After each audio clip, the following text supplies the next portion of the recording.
नमस्कार दोस्तों। हरि ओम नमः शिवाय।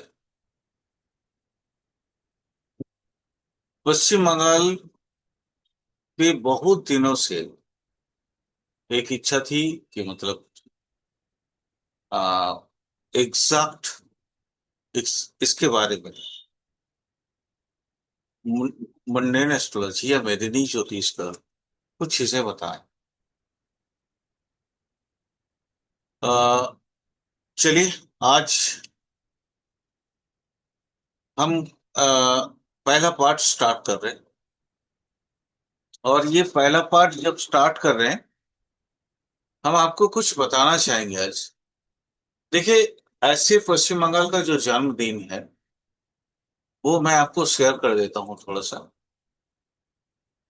ताकि आप एग्जैक्टली उसके जन्मदिन के बारे में जान पाए। डेट है 20 जून 1947। फ्राइडे का दिन था। और उनका इसका बर्थ टाइम जो था वो है 16:30 कोलकाता। लेकिन इससे पहले ये जन्मदिन या इसके जन्म के हिसाब से इसका समय या आने वाले समय या क्या हुआ था फर्स्ट टाइम, ये सब आपको बताने से पहले मैं थोड़ी सी इसकी हिस्ट्री में जाना चाहूँ। थोड़ा हिस्ट्री में जाना चाहेंगे तो थोड़ा सा कृपया साथ रहिएगा, ताकि मैं आप लोगों को पूरा का पूरा मतलब इसका वर्णन कर पाऊँ। देखिए, बेसिकली कब और क्यों और कैसे ये हमारी ज्योतिषीय विषय में, चाहे व्यक्तिगत किसी विषय के बारे में जानकारी लेना हो या मेदिनी ज्योतिष के बारे में, हमें कई सारे आंगिक खोजना होता है। एक टीचर होने के नाते हम आपको इन डिटेल्स सब कुछ बताना ज्यादा पसंद करें। पश्चिम बंगाल की कई सारी दुविधा है। मैं थोड़ा स्लो बोल रहा हूं इसलिए ताकि आप प्रॉपरली इसको समझ पाए। एग्जैक्टली क्या हुआ था, क्यों हुआ था, कैसे हुआ था, और उसके ज्योतिषीय अंश के अनुसार उसको हम कैसे देखें।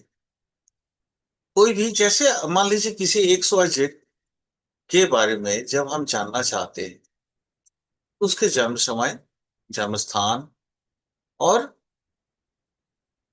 अ, जन्म समय का हिसाब लेके उसके बारे में जैसे तैयार करते हैं, वैसे किसी प्रदेश या किसी देश या किसी जगह के बारे में भी उसके जन्म के हिसाब से उसका हमें आकलन करना पड़ता है। ये पहला तरीका है। दूसरा तरीका होता है ट्रांजिट। ट्रांजिट से भी हम बहुत कुछ जान सकते हैं। मतलब वर्तमान परिलेखन से वर्तमान समय में ग्रह स्थिति की अवस्थान देख के भी हम किसी भी देश, किसी भी जगह के बारे में बहुत सारा जानकारी प्राप्त कर सकते हैं। तीसरा एक और पद्धति है जिसको बोलते हैं मुहूर्त विज्ञान। ज्योतिषीय आंगिक में ये सबसे बहुत ज्यादा महत्वपूर्ण। तो इसके बारे में एक वीडियो मैं ऑलरेडी बना चुका था, जो कि 4 मई के आधार पे था। लेकिन आज हम कंप्लीटली आपको बताना चाहेंगे मेदिनी ज्योतिष, ताकि बंगाल की कंडीशंस कैसा था, कैसा है और कैसा रहेगा, और ये क्यों, ये सारी चीज। तो एक शिक्षार्थी के रूप में लेक्चर को पूरा सुनिए, ध्यान से देखिए, पढ़िए, ताकि ज्योतिष को कंप्लीटली आप समझ पाए। मेरा यही उद्देश्य है। वो है आपको ज्योतिष सिखाना। ये आप लोग भी जानते हैं कि मैं ज्योतिष सिखाने के लिए किसी तरह का कोई हमेशा प्रयास करता हूं कि एकदम एग्जैक्टली डिकोड करने की जो ज्योतिषीय रूल्स है वो डिकोड करने के तरीका सिखाता हूं, जैसे मैंने अपने गुरुओं से सीखा। इसमें मेरा कोई बहुत ज्यादा महत्वता नहीं है। मेरे गुरुओं से मुझे जितनी नॉलेज मिली है मैं आप लोगों से शेयर करता हूँ, वही कर रहा हूँ अभी। चलिए, पश्चिम बंगाल पार्ट 1 आज समझते हैं। इसके लिए हमें थोड़ा पिछले हिस्से में जाना पड़ेगा। यह है 1905। पहले क्या था? ये बंगाल प्रोविजंस के नाम से जाना जाता। अगर आप लोग चाहें तो आप लोग से मैं मेरा रिसर्च को शेयर कर सकता हूं। अदरवाइज आप लोग गूगल से इसको क्लियरली जान सकते हैं। चलिए इसको समझते हैं। पहले क्या था? बंगाल, बिहार और उड़ीसा, उससे भी पहले असम, ये सब एक ही हिस्से का एक ही प्रदेश का एक हिस्सा था।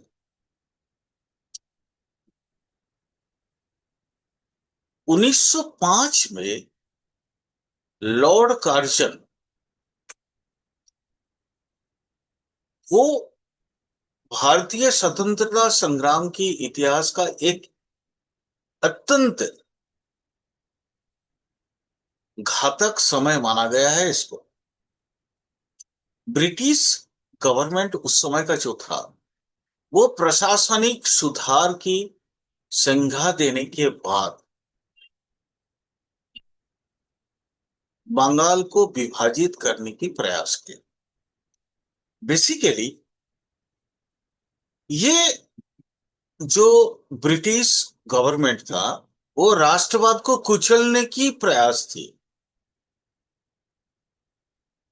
हमें वर्तमान दिन जानने के लिए पिछला इतिहास को जानना बहुत जरूरी है।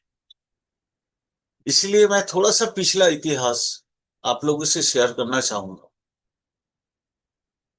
और उसके बाद फिर पूरा कंप्लीटली एस्ट्रोलॉजिकल एनालिसिस करूंगा इसकी। वास्तविक रूप से ये राष्ट्रवाद को कुचलने और फूट डालो और राज करो, ये नीति के हिस्सा था। क्या था? कंप्लीट कंडीशंस कैसा था? उन्होंने क्यों किया ऐसा? सबसे पहले, क्योंकि उस समय ये विशाल जनसंख्या थी यहाँ। विभाजन से पहले ब्रिटिश गवर्नमेंट का ये सबसे बड़ा प्रांत था,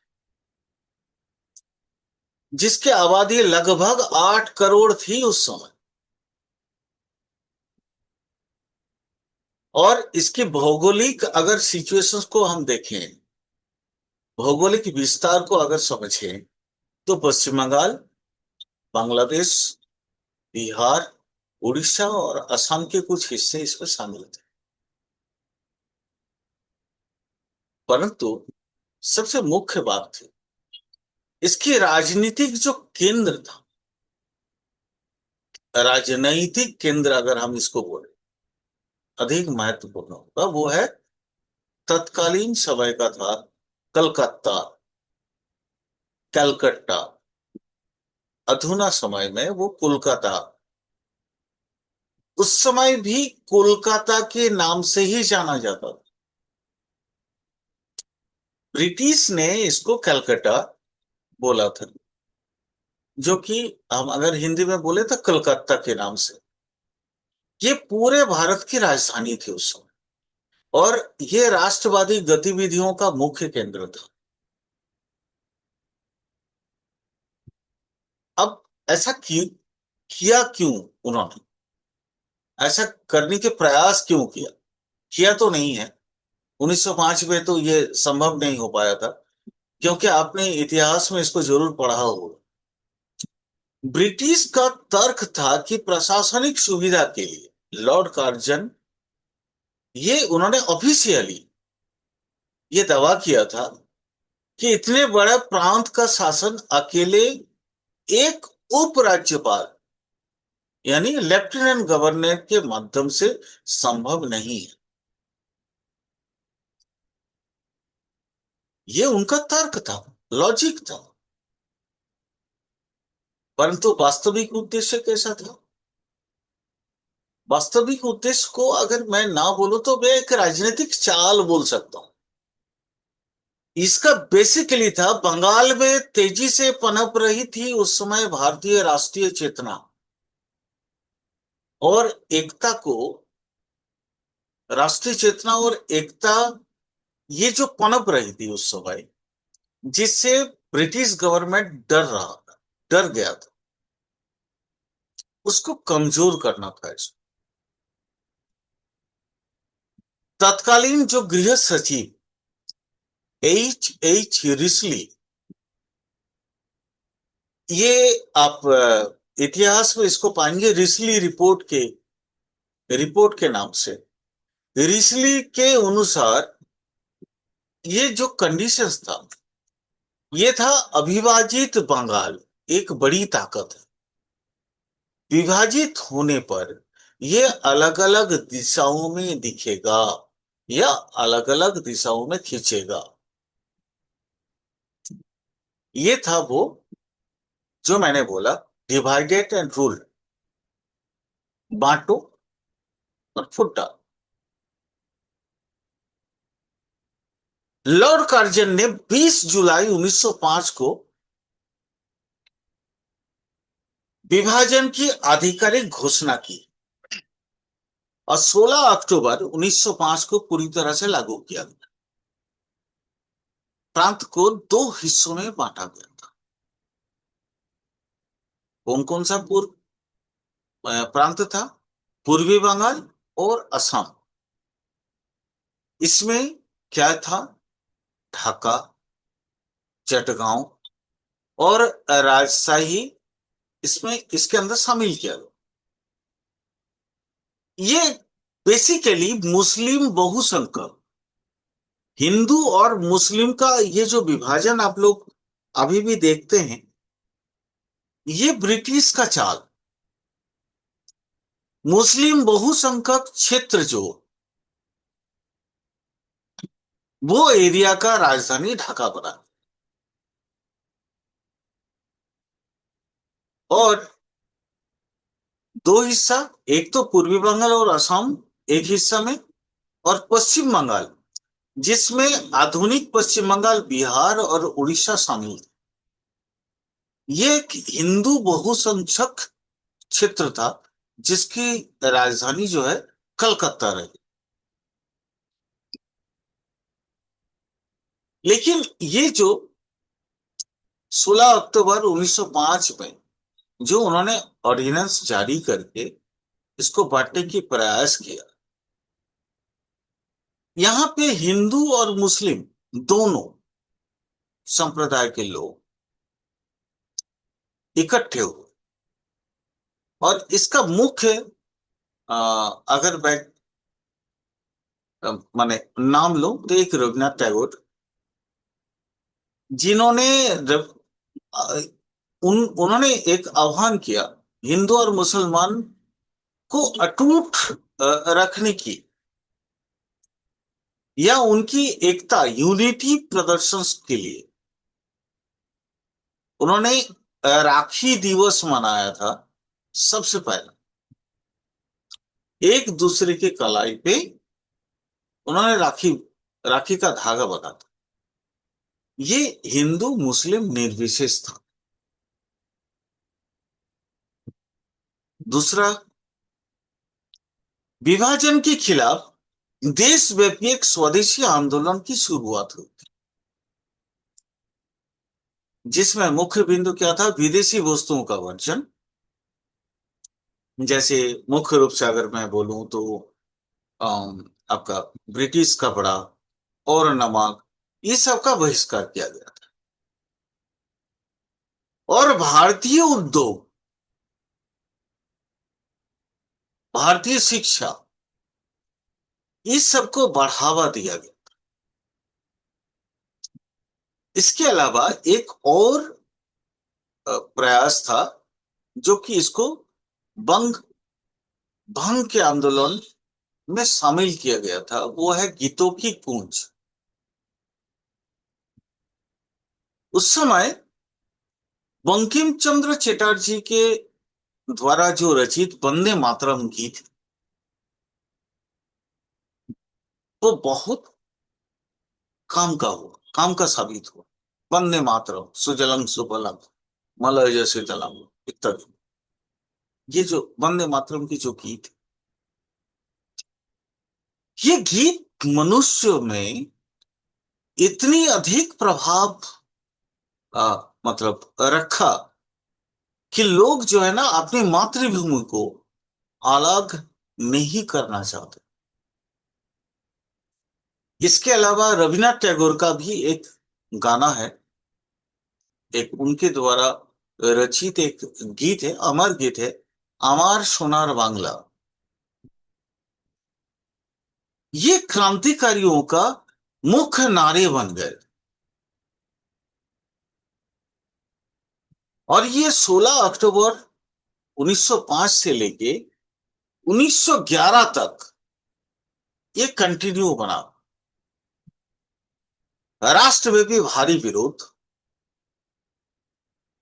ब्रिटिश सामानों का बहिष्कार करने की वजह से उनकी जो आर्थिक नुकसान हुआ, और लगातार बढ़ते हुए जो क्रांतिकारी आंदोलन है, उसके कारण ब्रिटिश गवर्नमेंट को उस समय झुकना पड़े।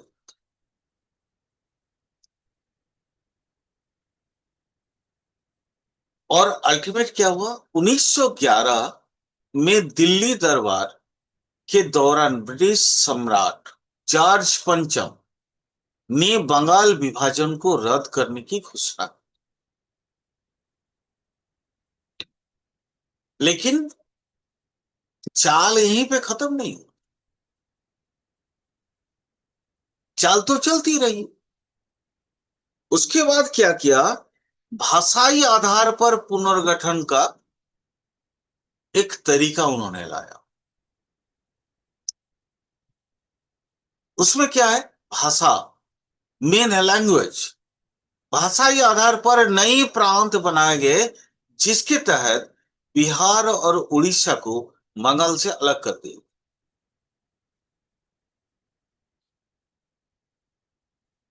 ये एग्जैक्टली हुआ था 1912 में। इसके अलावा क्या किया, राजधानी को स्थानांतरित कर दिया उन्होंने।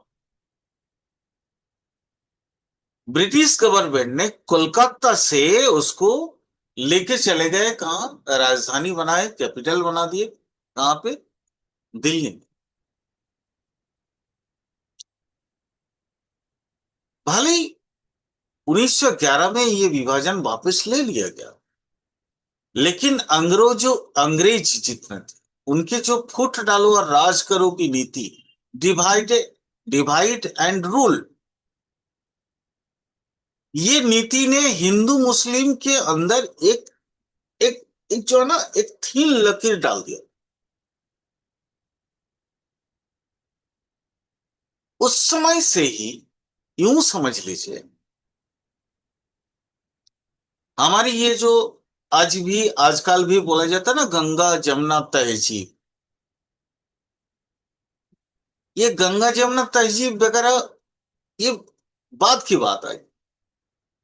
लेकिन 1911 में हिंदू मुस्लिम की एकता में ये जो फोड़ डाला उन्होंने, हिंदुओं को अलग से समझाया, मुस्लिमों को अलग से समझाया, और ये विभाजन की जो नीति चली, या उन्होंने जो राजनीतिक चाल चला,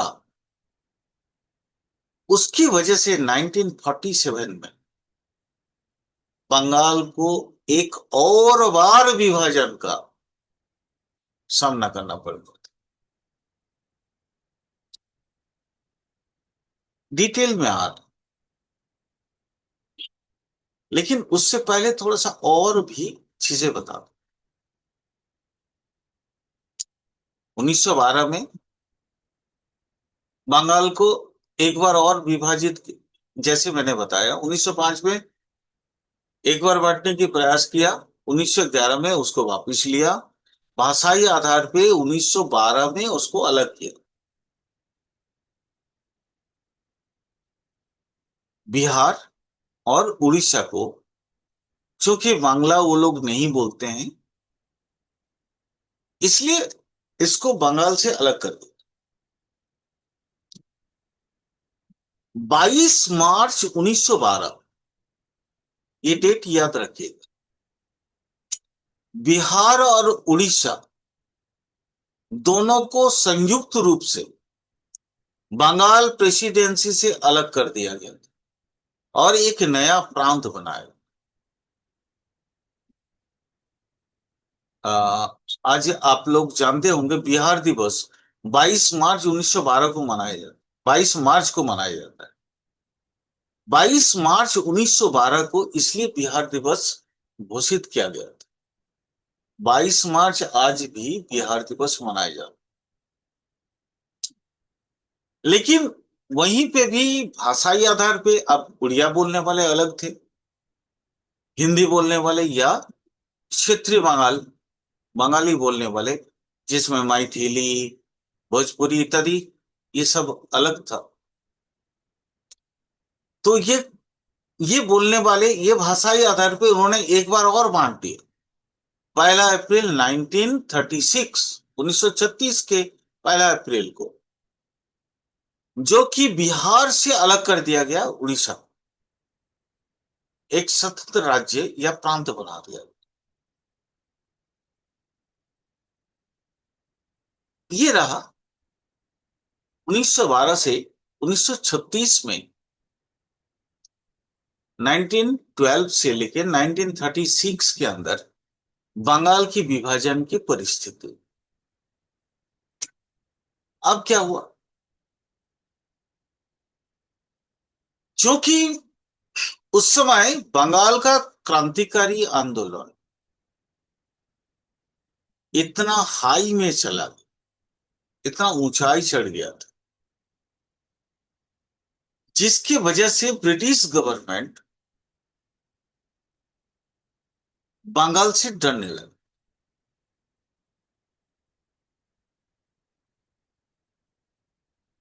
ठीक है, फिर कंटिन्यू ब्रिटिश गवर्नमेंट चला, उनकी राजधानी दिल्ली में स्थानांतरित हुए। 1947 पे लॉर्ड माउंटबेटन का टाइम आ रहा है। अब बीच की पश्चिम बंगाल की आधुनिक, पश्चिम बंगाल का जो कंडीशंस है वो समझने के लिए हम ये बीच वाला हिस्सा 1936 से लेके 1946 तक का थोड़ा सा हम लोग क्या ये करेंगे, 36 साल से लेके 46 साल तक। उस समय मोहम्मद अली जिन्ना, या जिसको जिन्ना के रूप में हम लोग जानते हैं, वो भारत जब अलग, मतलब उस समय ऑलरेडी नेताजी सुभाष बोस या आजाद हिंद फौज, ये सब इतने शक्तिशाली बने कि अब अंग्रेजों को लगा कि अब भारत को हम शासन नहीं कर पाएंगे, हमको इनको स्वाधिकार देना हो। बीच में कई सारे वो हिस्ट्री पढ़ के आप देख लीजिएगा। हमको चूंकि मेरा मुख्य बिंदु है पश्चिम बंगाल, इसलिए मैं उतना आगे नहीं जाना, पूरा हिस्ट्री को नहीं पढ़ाना चाहता हूँ। जबकि ज्योतिष के अंदर सारे सब्जेक्ट आते हैं, हिस्ट्री भी आते हैं, बट मैं वो एकदम प्राइमरी हिस्ट्री को, हिस्ट्री पे नहीं जाना चाहता। अब क्या हुआ, 1946 में आप लोग जानते हैं ग्रेटर कलकत्ता जो असोसिएशन,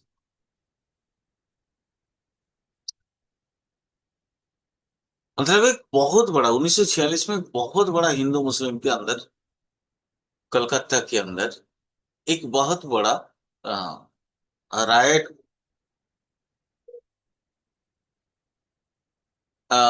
एक मूवी है, उसको आप लोग देख लीजिएगा तो आप लोगों को पता चल जाएगा।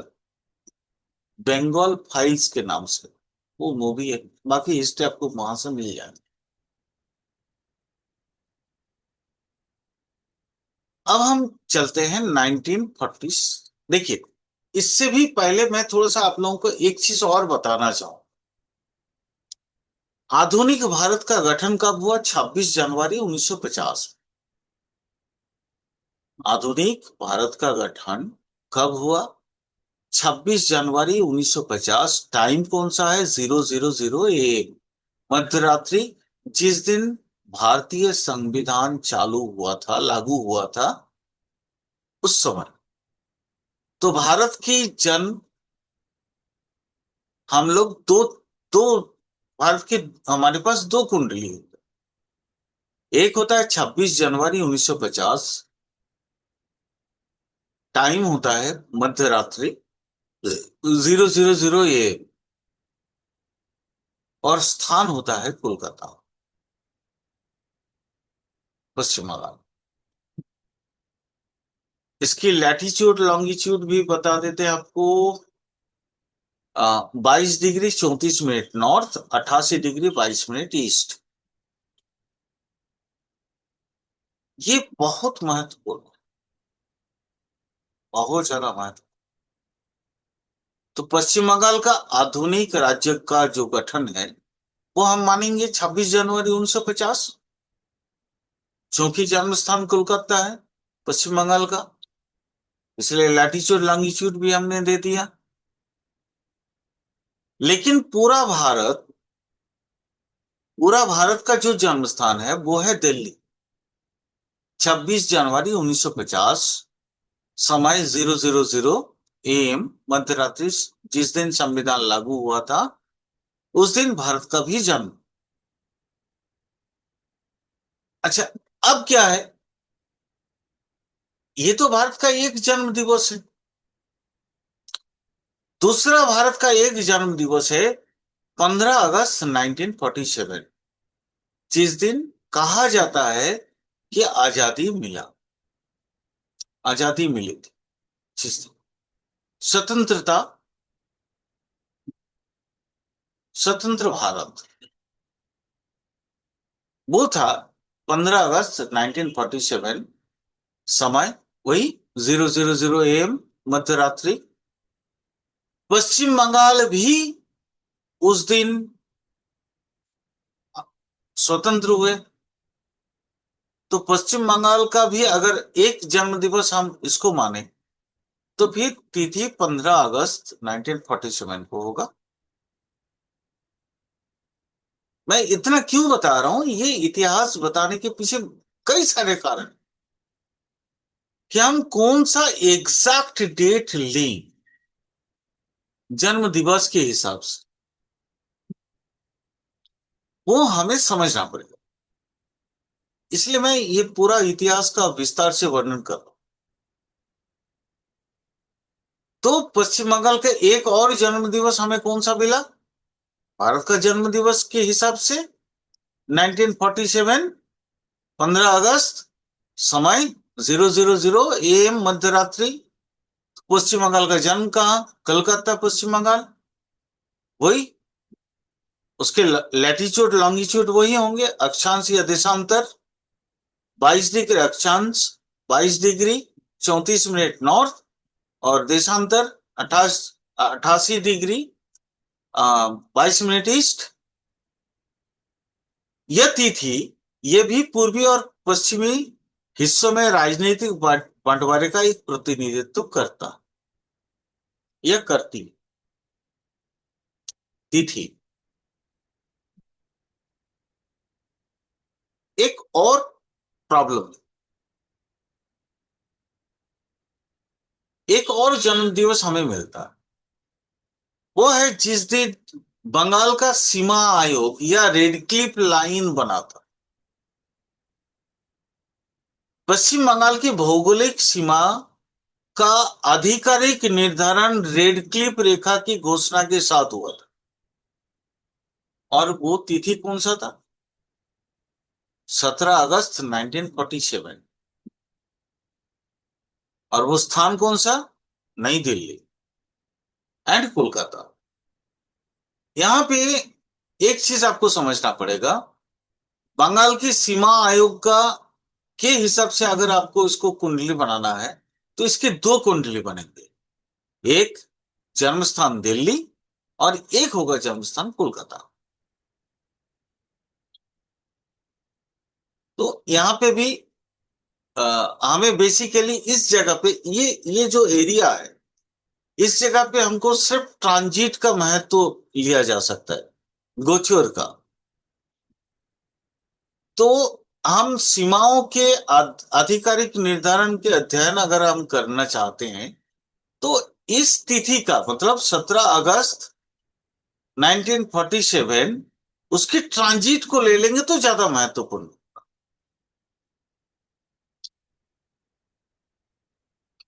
अब अगला चलते हैं।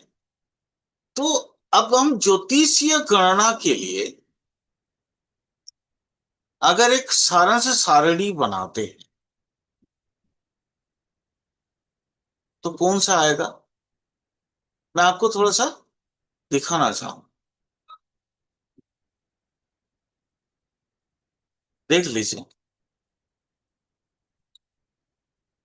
ये यहां जो मैंने घटनाक्रम रखा है ये होगा उसका बेसिक अगर अवधारणा करें तो एक आधुनिक राज्य स्थापना जो प्रामाणिक है 26 जनवरी 1950। समय वही 000। हमने भाई 1 सेकेंड आगे बढ़ा लिया था आईएसटी के हिसाब से। कोलकाता स्वतंत्रता और विभाजन 15 अगस्त 1947, 000 आईएसटी कोलकाता। और सीमा निर्धारण यानी रेड क्लिफ जो आयोग है, रेड क्लिफ लाइन जिस समय खींची गई थी उसकी एक जन्म कुंडली हमें मिल रहा है 17 अगस्त 1947 कोलकाता। लेकिन रेड क्लिफ के बारे में मैंने बोला था कि ट्रांजिट को ज्यादा महत्व देना चाहिए, उसको जन्मदिन के हिसाब से आपको नहीं मानना चाहिए। चलिए, ये हो गया।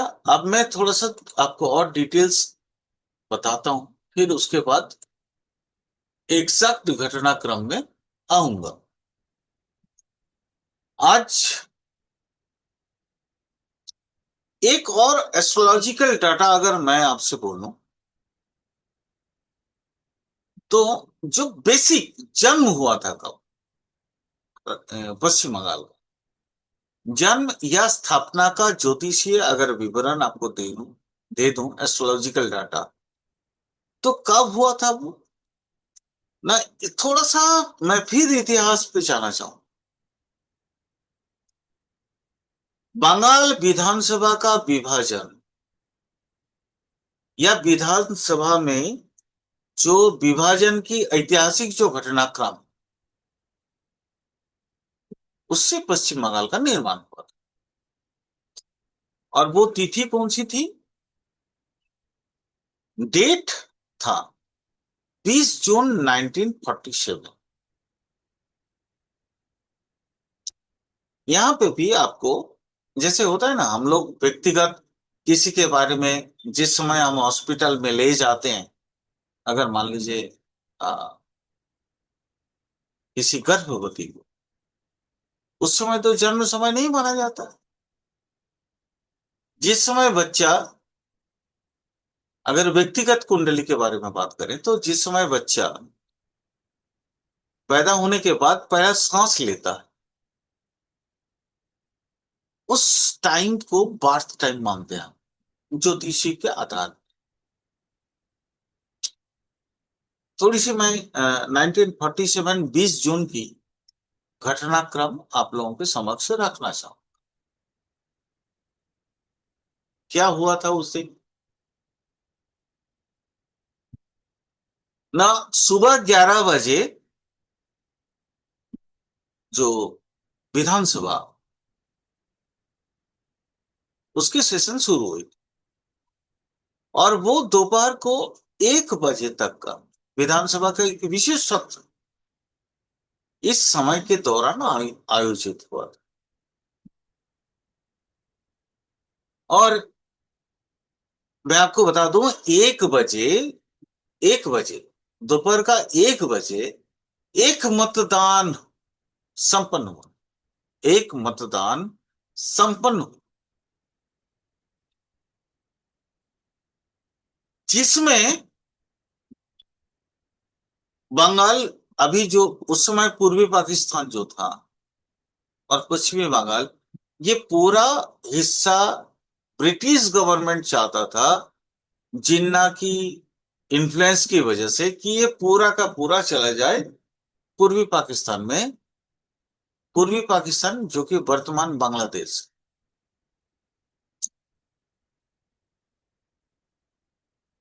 तो लेकिन इसमें कुछ बातें हुई 1 बजे के बाद, जब दूसरा सेशन आया, वहां पे बहुत सी बातें हो गई। इसमें डॉक्टर श्यामा प्रसाद मुखर्जी की योगदान बहुत ज्यादा महत्वपूर्ण है। उन्होंने बंगाल लेजिस्लेटिव असेंबली में अपना पक्ष रखने के बाद, जो कि 3 बजे से ये शायद स्टार्ट हुआ था, ये सेशन 3 बजे से 4:30 बजे तक का सेशन था। डॉक्टर श्यामा प्रसाद मुखर्जी ने, ये जो 1 बजे सेशन जब खत्म हुआ, इसके बीच उन्होंने एक मुख्य, मतलब एक एक बहुत वैज्ञानिक और अपने मानविक स्थितियों को खुद के समझ के उन्होंने बोला था कि हम अधिक से अधिक मुस्लिम अध्युषित एरिया में क्यों जाएं। तो लॉर्ड माउंटबेटन ने 20 जून 1947 की एक सेकेंड सेशन और बुलाई। उसमें क्या था? गैर मुस्लिम बहुल क्षेत्र का निर्णय और मुस्लिम बहुल क्षेत्र का निर्णय। तो मुस्लिम बहुल क्षेत्र तो पूर्वी पाकिस्तान बन ही गया था, लेकिन गैर मुस्लिम बहुल जो क्षेत्र है, जैसे कोलकाता, वर्धमान, मिदनापुर, है ना, आपका मालदा, ये जो एरिया वर्तमान आप अभी का जो पश्चिम बंगाल देखते हैं, ये एरिया में हिंदू अधिक थे। तो उन्होंने बोला कि हम, चूंकि कंडीशन ये था पाकिस्तान का डिवाइडेशन का, कि मुस्लिम एरिया पाकिस्तान बनेगा और हिंदू एरिया भारत रहे। तो उन्होंने बोला कि भाई हम ऐसा क्यों कर रहे हैं, क्योंकि यहाँ पे तो हिंदू बहुल एरिया बहुत ज्यादा है। हम पूर्वी पाकिस्तान के साथ नहीं जाना चाहेंगे। तो क्या हुआ, डॉक्टर श्यामा प्रसाद मुखर्जी और अन्य नेताओं के प्रयास से गैर मुस्लिम क्षेत्र की जो विधायक थे, उन्होंने 58 के मुकाबले 21 मतों से बंगाल के विभाजन का एक एक और यूनियन, माने बंगाल का विभाजन एक और करवाया, जो कि पश्चिम बंगाल को अलग करवाया। 58 वर्सेस 21, 58 वर्सेस 21, जो मुस्लिम, मतलब जो दूसरे विधायक थे, वो पूर्वी पाकिस्तान के साथ जाना चाहते थे। और फिर बाकी जो रेस्ट है, यानी 51 - 21 कितना हो गया?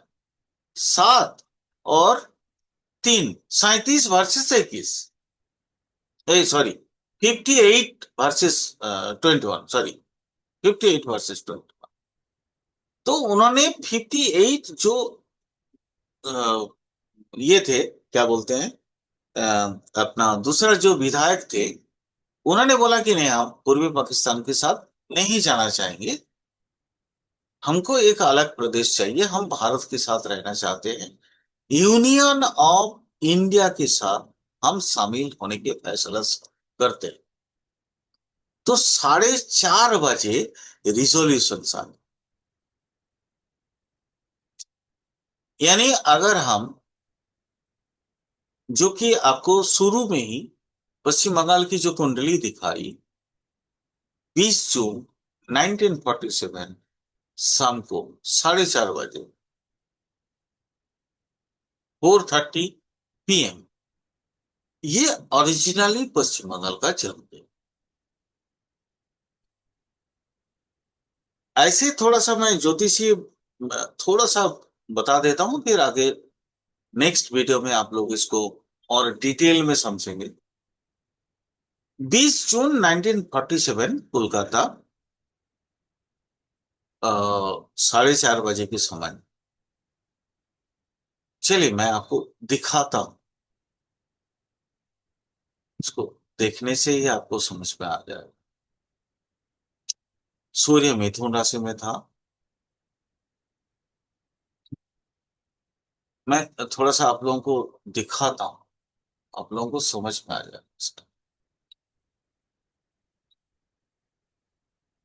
ये देखिए, सूर्य था जेमिनाई में, मून वो भी था जेमिनाई में, मिथुन राशि में, मार्स मेष राशि में, मरकरी वो भी जेमिनाई में। भाई पूरा कुंडली को देख लीजिए। मार्स अपने स्वराशि मूल त्रिकोण में है। राहु वृष राशि में है। सूर्य मिथुन राशि में है। चंद्रमा और बुध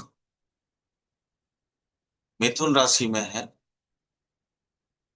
सेटर्न कर्क राशि में है। जुपिटर तुला राशि में है। केतु वृश्चिक राशि में है। और पश्चिम बंगाल का जो लग्न बना वो भी बना वृश्चिक। इस आधार पे थोड़ा सा इस राशि चार्ट को देख लीजिएगा। वृश्चिक लग्न है, वृश्चिक लग्न है, और राशि है मिथुन। यहां पे हमको अब बहुत सारा चीज यहां से समझ में आता है। इस राशि चार्ट को धीरे धीरे धीरे धीरे करके हम अब लोग एनालिसिस करते चले जाएंगे, ताकि पूरी बंगाल की जीवन को समझ में। अब वृश्चिक है, लग्न वृश्चिक है, वृश्चिक में केतु है। जैसे कहा जाता है कि वृश्चिक का केतु अपने खुद की राशि में कहा जाता है। देखिए, सप्तम भाव कौन सा हो गया? वेनस। और वो कौन सा राशि है? वृष राशि है। और वहां पे बैठा कौन है? वेनस खुद। यानी बंगाल का जो चार्ट दिख रहा, चार्ट तो बहुत अच्छा, बहुत अच्छा। फिर बंगाल का परिस्थिति ऐसा क्यों बना? अगले वीडियो में हम लोग इसका एक एक परत खोलेंगे। इसलिए तब तक के लिए हमको इजाजत दीजिए, और नेक्स्ट पार्ट के लिए तैयार रहिए। अगर आपको ये वीडियोस, ये एनालिसिस अगर पसंद आए तो चैनल को सब्सक्राइब, लाइक कर लीजिएगा, लोगों से शेयर कर लीजिएगा। थैंक यू दोस्तों।